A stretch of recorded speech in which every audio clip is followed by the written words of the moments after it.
कई बारी we give up too soon. आपने घोषणा करी, रिपोर्ट कराने गए, रिपोर्ट में आया कैंसर और बढ़िया है, अब तो हम गए। नहीं, अगर वचन की घोषणा कर दी, अब अड़िग खड़े हो जाओ। होगा होगा, 100% होगा, क्योंकि लिखा है जब तुम शैतान का सामना करोगे तो वो तुम्हारे सामने से भाग जाएगा। Amen, amen, amen, amen. Hallelujah. Devil is defeated. शैतान हराया जा चुका है। Jesus is glorified. यीशु महिमा पा चुका है। Amen. Hallelujah.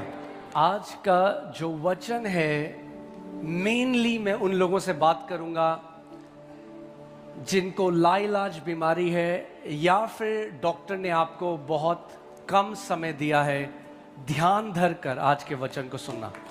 Today's word I will say is for those who have any incurable disease or those whom the doctors have given very limited time.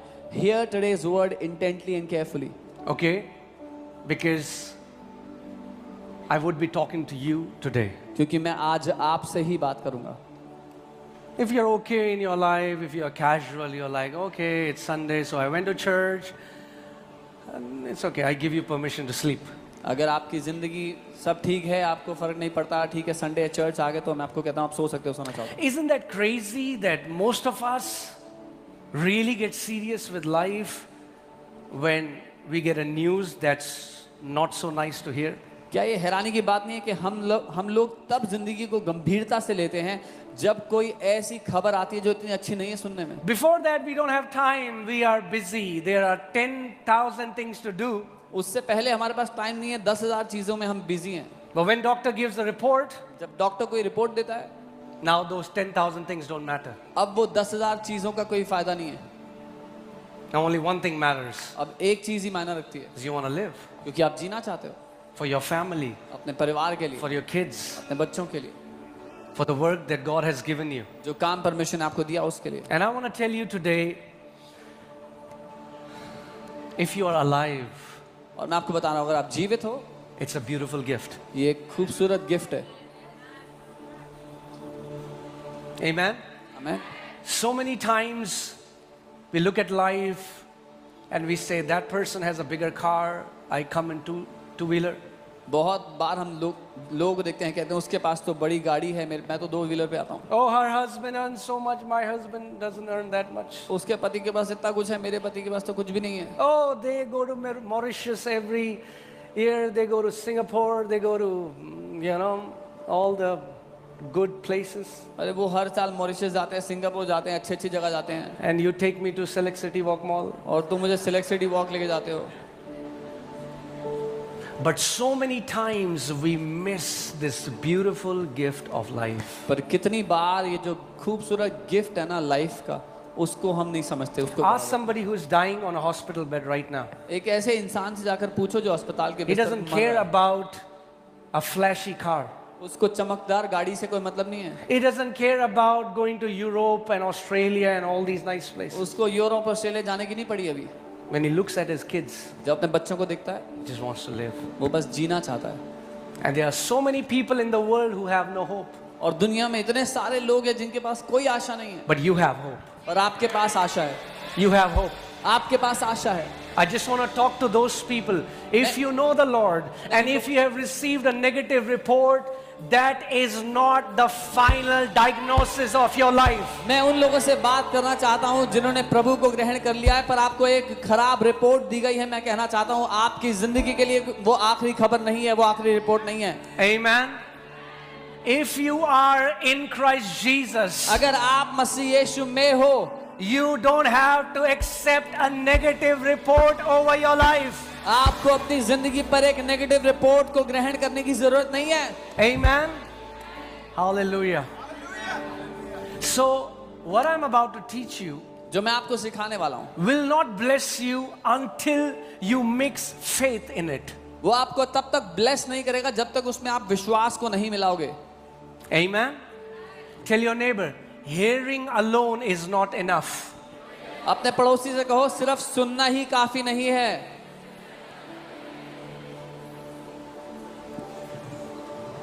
कई तो वो भी नहीं करते. Some don't even do that. And if you are hearing, if you are not hearing, forget about it. अगर आप सुन नहीं रहे हो तो भूल जाओ फिर तो. I was hearing a funny testimony. मैं एक मजाकिया गवाही सुन रहा था. A man of God was preaching, परमेश्वर के जन एक प्रचार कर रहे थे, and right in the middle of the auditorium, a guy was sleeping. और ऑडिटोरियम के बीच में एक व्यक्ति सो रहे थे. And while he's preaching, जब वो प्रचार the कर रहे Lord told him, go to him and slap him. थे, प्रभु ने उनसे कहा जाओ उसको थप्पड़ मारो. You say, Jesus ऐसा नहीं बोलेंगे. आप कहेंगे Jesus will not say like that. Some people need a tight slap to get out of their sleep. कुछ लोगों को थप्पड़ की जरूरत है अपनी नींद से बाहर आने के लिए जिंदगी में. Did it hurt you? बुरा लगेगा.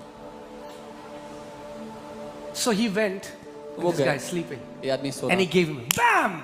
और उन्होंने उनको एक थप्पड़ लगा दिया And he got up और वो उठ गया. and he said, उसने कहा Lord told me you have come from a different city, you have cancer and you are dying, and you have come here to receive your healing. उन्होंने कहा प्रभु ने मुझसे कहा है तुम एक अलग शहर से हो और तुम कैंसर में मरने की दशा में यहाँ चंगाई लेने आए हो. He said, yes. उन्होंने कहा हाँ. He said, but if you will not hear the word, you will not get healed. तो उन्होंने कहा लेकिन अगर तुम वचन ही नहीं सुनोगे तो चंगे भी नहीं होगे. And that man went home healed. और वो आदमी चंगाई पाकर घर गया. Some people are so comfortable in their tradition of going to church, they need a BAM to get out of their sleep. कितने लोग अपने इस रीति रिवाज में आदत के अनुसार संडे को चर्च जाने में खुश हैं, उनको हिलाया जाना जरूरी है उससे बाहर निकालने के लिए. Amen? Hallelujah.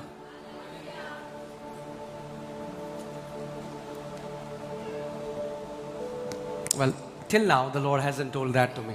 अभी तक प्रभु ने मुझे तो ऐसा नहीं कहा है. So I would not do something that He will not tell me. तो मैं कुछ ऐसा नहीं करूंगा जो उसने नहीं कहा है. Amen? But I'm telling you, लेकिन मैं आपको बता रहा हूं there are so many people बहुत सारे लोग dying. मर गए. They have no hope. कोई आशा नहीं थी. They don't know what to do. उनको नहीं पता क्या करना है. So I'm speaking to them. उनसे बोलना And शुरू. I'm speaking to each one of you मैं आप में से हर एक से भी बोल रहा हूं who want to live a long, sickness-free, victorious life that glorifies Jesus till your last breath. जो एक दीर्घ आयु जीना चाहते हैं, बीमारी मुक्त जीवन जीना चाहते हैं आखिरी सांस तक. Amen? The first greatest blessing is salvation.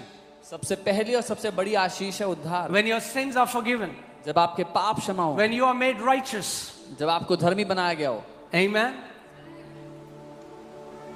And the second greatest blessing after that और उसके बाद जो दूसरी सबसे बड़ी आशीष है is being healthy. वो है स्वस्थ रहना. Because think about that. सोच के If देखो, you are not healthy अगर आप स्वस्थ नहीं and you sit inside a Rolls Royce, you'll be miserable. और एक रॉयल्स रॉयस के अंदर बैठे हुए तो दयनीय हालत में होगे. Blessings would mean nothing if you're not healthy. उन आशीषों का कोई मतलब नहीं है अगर आप स्वस्थ नहीं हो तो. Amen? And praise God. प्रभु को धन्यवाद In हो the atonement, कि उस बलिदान in में, this beautiful new covenant, इस नई खूबसूरत वाचा में we are not just promised, we have not just received the forgiveness of sins, but also we have received healing for our bodies. हमें सिर्फ पापों की क्षमा ही नहीं मिली पर अपने शरीर की चंगाई भी मिली है. Amen? Somebody said health is wealth. Wealth makes a lot of sense. किसी ने कहा स्वास्थ्य ही संपत्ति है या खजाना है. ये समझ में आता है. Because if you're not healthy, अगर कोई स्वस्थ नहीं cannot do anything. तो कुछ नहीं कर सकते. Cannot love your family.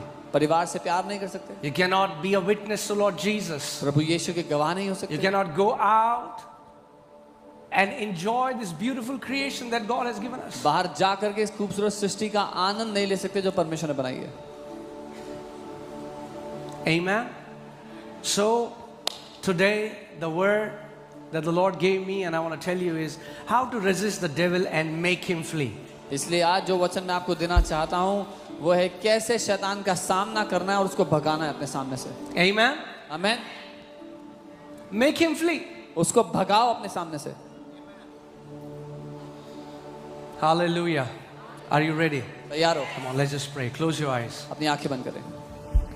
Say this after me. मेरे साथ कहें. Heavenly Father, स्वर्गीय पिता, open my eyes मेरी आंखों को खोलें to the authority उस अधिकार के you लिए have given me. जो आपने मुझे दिया. In your name, आपके नाम में I have received authority. मैंने अधिकार पाया है.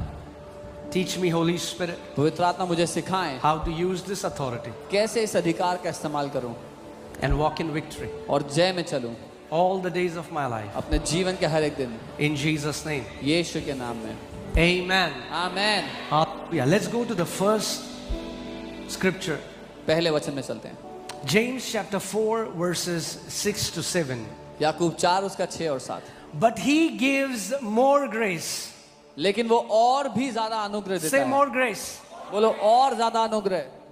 But he gives more grace. वो और ज्यादा अनुग्रह देता If है. there is more grace, अगर और ज्यादा अनुग्रह then है that means there is less grace. तो इसका मतलब है कम अनुग्रह भी है. Right? That's why there is more grace. इसीलिए और ज्यादा भी है. And he gives, और वो come on, talk to me. He gives more grace. और अनुग्रह देता है.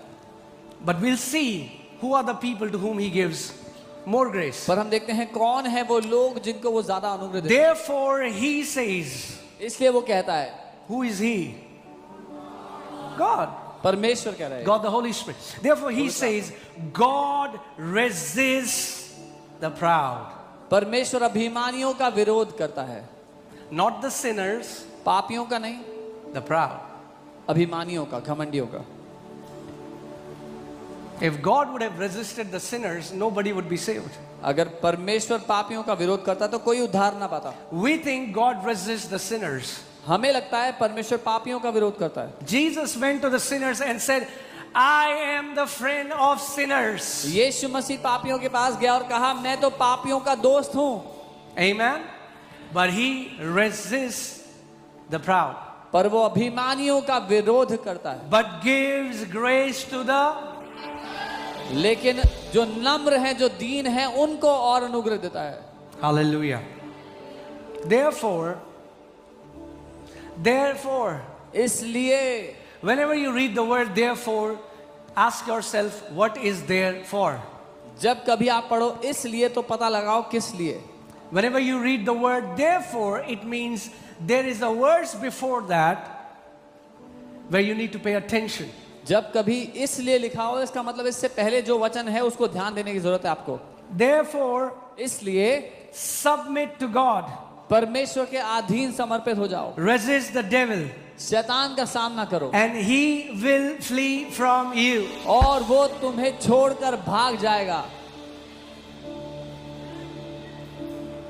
The Bible doesn't say submit to God Bible ये नहीं कहती परमेश्वर के अधीन and God will resist the devil और परमेश्वर शैतान का सामना करेगा. and then devil will flee from you. और तब शैतान भागेगा आपसे, आपके पास से. Okay. Are you ready? Is it okay if we learn something today? Okay. First of all, the Bible says God gives more grace. पहले तो बाइबल कह रही है कि वो और अनुग्रह देता है. If you can receive more grace, अगर आप और अनुग्रह ले सकते हो your life will be set. तो आपकी जिंदगी सेट हो जाएगी. Okay? But then he teaches you how to receive more grace. लेकिन फिर वो ये सिखाता है कैसे आप और अनुग्रह लो. Grace is not given to people who know the doctrine of grace. अनुग्रह उन लोगों को नहीं दिया जाता जो अनुग्रह की शिक्षा को जानते हैं. You can go and watch all the YouTube teachings on grace, but if you have proud, you are not getting more grace. आप YouTube पर जितनी अनुग्रह की शिक्षाएं हैं सारी जाकर देख लो, लेकिन अगर घमंड है अंदर तो अनुग्रह नहीं मिलेगा। और God gives more grace. परमेश्वर और अनुग्रह देता है। Say more grace.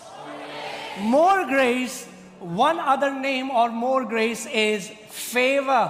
और अनुग्रह जो है उसका एक और नाम है जो तरफदारी है। When grace comes in abundance, it's called favor. जब अनुग्रह भरमार में आए तो उसको तरफदारी कहते हैं। Amen. And favor is for humble. और तरफदारी जो नम्र है उनके लिए है।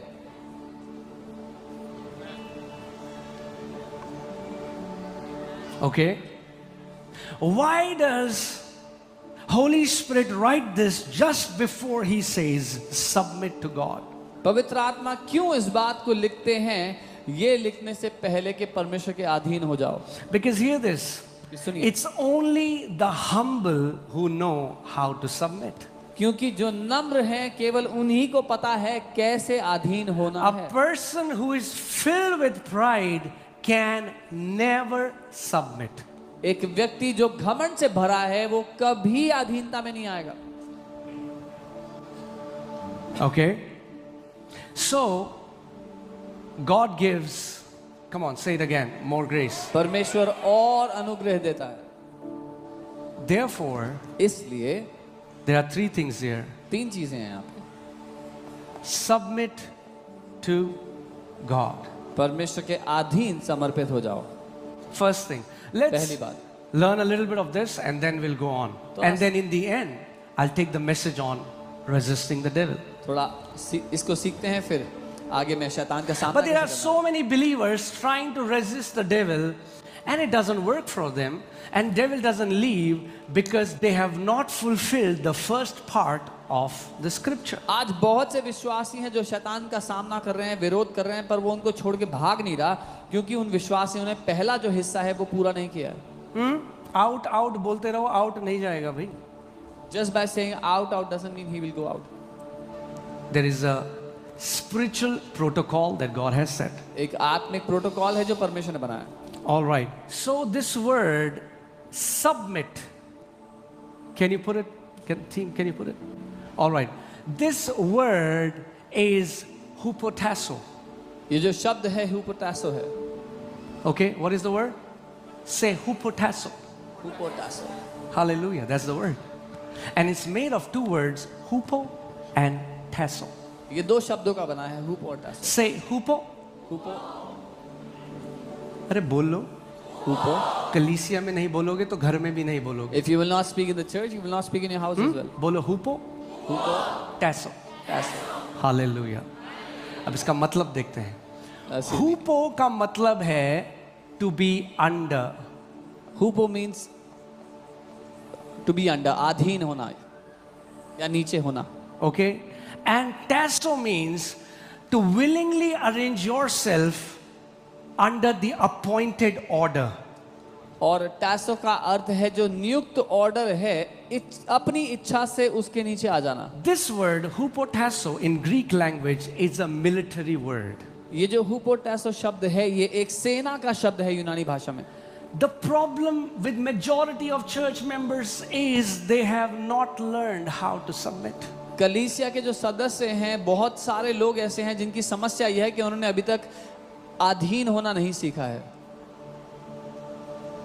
And that's why और इसलिए they resist the flow of abundance of grace. वो अनुग्रह की जो भरमार है उसको रोक देते हैं, उसके बहाव को अपने जीवन में। Okay? So there is an order, there is an appointed order that God has set. तो परमेश्वर ने एक क्रम ठहराया है, एक ऑर्डर ठहराया है। And you come under that order, और आप उस ऑर्डर के अधीन आते हो, or if I can say in military language, you stand in your own rank. That's hupotasso. या अगर आर्मी की भाषा में कहूं तो आप अपने रैंक के हिसाब से अपने सही स्थान पे खड़े हो जाते हो, ये हुपोटासो है। Okay? Clear? हल्के हल्के मैं आपको आगे ले जाऊंगा। मैं चाहता हूं आप ध्यान धर कर इसको सुनो। I want you to hear this closely. Submission to God is multi-dimensional. परमेश्वर के अधीन समर्पित होना, इसके कई आयाम हैं। First, you submit to God. पहले आप परमेश्वर को अधीन होते हो। How do you submit to God? कैसे परमेश्वर के अधीन होते हो? By obeying the protocol that He has set. जो व्यवस्था, जो नियम उसने ठहराए हैं, जो प्रोटोकॉल उसने बनाया, He has set a protocol. उसने क्रम ठहराए हैं। No one can come to me except through my Son. कोई भी मेरे पास नहीं आ सकता मेरे पुत्र के अलावा। Now there are many people, they say, oh God, God, God, God, God, God, God, God, but they deny the Son. Do they submit to God? No, they do not. बहुत से लोग परमेश्वर को परमेश्वर कह के उसकी आराधना करते हैं, लेकिन पुत्र को नहीं मानते। क्या वो उसके अधीन समर्पित है? नहीं। Do they think they are under God? Yes. क्या वो Are they submitting to God? No. क्या वो लोग ऐसा सोचते हैं कि वो परमेश्वर के अधीन समर्पित है? हाँ, लेकिन क्या वो परमेश्वर को समर्पित है? नहीं। No. नहीं। Because to submit means to come under the appointed order that God has set. Submit करने का अर्थ होगा उस ऑर्डर के अधीन आना जो परमेश्वर ने बनाया है। अरे तुम तो पुत्र को मानते हो, हम तो डायरेक्ट पिता के पास जाते हैं। Not gonna happen. Oh, you believe in the Son, we directly go to the Father. नहीं होने वाला ऐसा, जो करना कर लो। नहीं हो सकता भैया। You are deceived. This is not gonna happen. आप धोखे में You हो। don't submit to God. आप परमेश्वर को समर्पित नहीं हो। Jesus said, without me, no one can go to the Father. यीशु ने कहा, मुझे छोड़ कोई पिता के पास नहीं जा सकता। Amen? Is that clear? So first, you submit to the protocol that God has set. You submit through the Son, you go to the Father. तो पहले आप परमेश्वर के नियुक्त ऑर्डर, उस प्रोटोकॉल के अधीन आते हो, तब आप परमेश्वर के अधीन हो रहे हो। Amen? Second, दूसरा, you submit to His Word. आप उसके वचन के अधीन होते हो। If you don't submit to His Word, you don't submit to God, because God is Word. अगर आप उसके वचन के अधीन नहीं होते तो आप परमेश्वर के अधीन नहीं हो, क्योंकि परमेश्वर वचन है। अरे वचन में कुछ भी लिखा हो पास्टर, हम तो वही करेंगे जो हमारा मन कहता है। Oh, whatever the word says, it doesn't matter. We'll do what we want. या जब हम वो करना चाहते हैं जो हम करना चाहते हैं, और हम चाहते हैं कोई हमें कुछ ना बोले, तो हम बोलेंगे होली स्पिरिट ने मुझे बोला है। Or when we want to do what we want to do and we don't want anyone to object us, we'll say, Holy Spirit has told me to do this. Don't hide your disobedience by saying Holy Spirit told me. अपनी अनाज्ञाकारिता को इस बात में मत छुपाओ कि Holi spirit ने मुझे बोला है। Holy Spirit is not a goofy spirit. पवित्र आत्मा कोई दिमाग से बाहर की बात नहीं करता। He will always agree to the written word of God. वो हमेशा लिखित वचन के अनुसार बात करता है। Okay, I want to do less teaching today and more practical. Okay, but quickly ये हमें सीखना जरूरी है. All right? Now, you submit to God when you submit to His word. आप परमेश्वर के अधीन तब होते हो जब उसके वचन के अधीन होते हो। There are so many born again believers who became sons and daughters but are rebellious in the kingdom.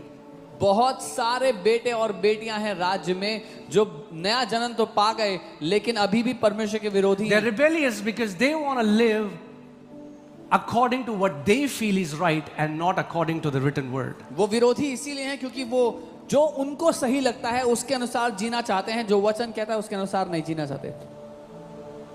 Okay? Second is, first is you submit to God, पहला है आप परमेश्वर के अधीन समर्पित हो, and second is you submit to God ordained order. दूसरा है परमेश्वर के बनाए हुए ऑर्डर के अधीन आप आते हो। That means you submit to a local church. इसका मतलब एक लोकल कलीसिया के अधीन आप समर्पित होते हो। Jesus said, I will build my church. So church is not a man's idea. Church is not a religious institution. Church is the body of Lord Jesus Christ of Nazareth. प्रभु यीशु मसीह ने कहा, मैं अपनी कलीसिया को बनाऊंगा।